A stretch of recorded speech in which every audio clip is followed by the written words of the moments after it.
Sunil Jain, opinion editor of the Financial Express. We've seen this path-breaking Supreme Court verdict on the presidential reference, and the confusion that is going to get created immediately is: does the government now have a clean sheet to give out 2G licenses or coal mines to anybody that they want to? And I think the answer is a very, very clear no, it does not.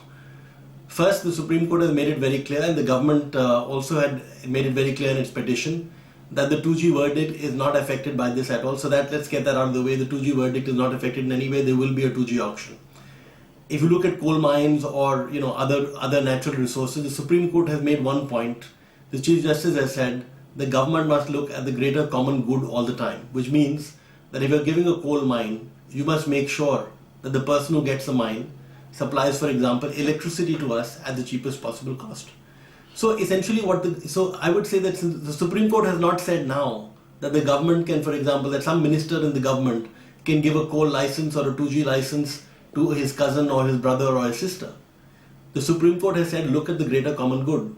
So when the government is giving a coal mine, for example, it has to make sure that the person who gets the mine supplies us the electricity at the cheapest possible rate, which is what the government has done in the case of UMPPs. You ask people to give a rate for electricity, whoever gets it the cheapest, whoever bids the cheapest also gets a free mine. So I would suspect that most methods of allocating resources will continue to be auctions, but thanks to the verdict, the government gets a little bit of breathing space. Let's say, for example, the government wants a school. You can't possibly auction the land for a school because that will raise the prices. So the government now will have to find some other means. But this doesn't mean the government can give me the land for the school. The government will have to give the land to a credible institution. It will have to justify on paper as to why, let's say, the DPS school was better or not better than Vasant Valley, for example.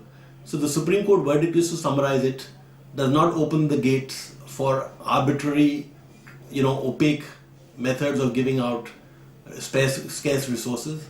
It very clearly says the people of India have to benefit. It just makes the point that the government of India doesn't have to be looking at maximizing its own revenue. So it shouldn't bother about whether it gets 1 lakh crores out of the auction.